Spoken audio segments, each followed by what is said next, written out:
ليست القضية وليس النجاح وليس الفلاح أن تكون لك الأموال، ولا أن تعمل في أرقى الوظائف، ولا أن تتزوج أجمل النساء، ولا أن ترزق أنجح الأطفال والأولاد والشباب والوظائف، ولا أن يكون لك السيارات الفارهة والبيوت الفاخرة والثياب الأنيقة، وكل هذا لا يساوي شيئا. ما فائدة هذا إذا دخلت النار؟ الآن يقولون فلان ناجح في حياته.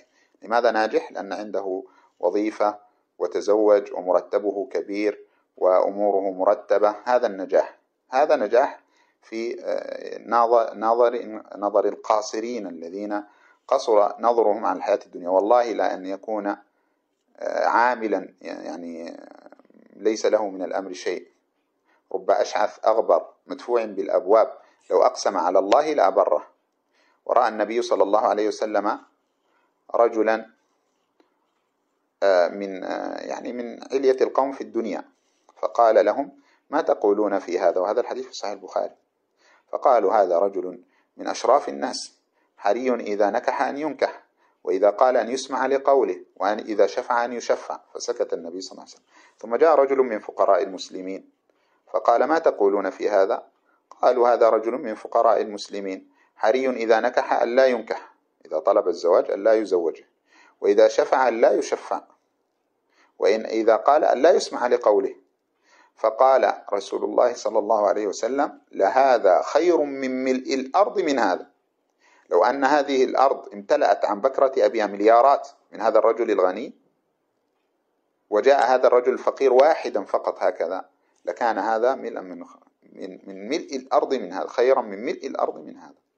هذه مقاييس الله، إن الله يرفع بهذا الكتاب أقواما ويضع آخرين.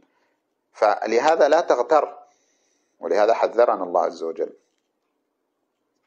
فقال: وما الحياة الدنيا إلا متاع الغرور، متاع زائل قليل، أما قليل يترحل عنك، فلا يغرنك هذا المتاع الزائل، كله ذاهب، هذا لا تغتر به. وليست هذه مقاييس الحقيقية. كل هذه المقاييس إذا دخل الناس القبور انكشفت حقيقتها. قال النبي صلى الله عليه وسلم: يتبع الميت ثلاثة، فيرجع اثنان ويبقى واحد، يتبعه أهله وماله وعمله، فيرجع أهله وماله. هل أهلك يدخلون معك قبرك؟ لا والله. هل مالك يدخل منه شيء قبرك؟ لا، يقسم بعدك ويستمتع به ورثته.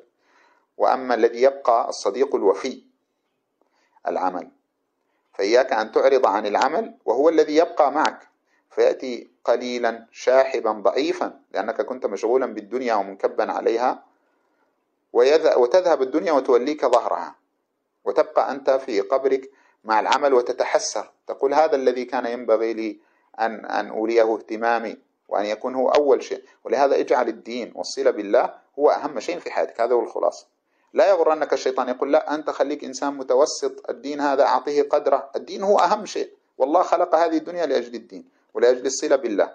لا يأتيك الناس بالدنيا: لا، وافعل كذا وسوي كذا وصدر كذا والمجلات والنت لا تلتفت إلى هذا. هذا فخ الشيطان سقط فيه أكثر الناس، فلا تكن منهم.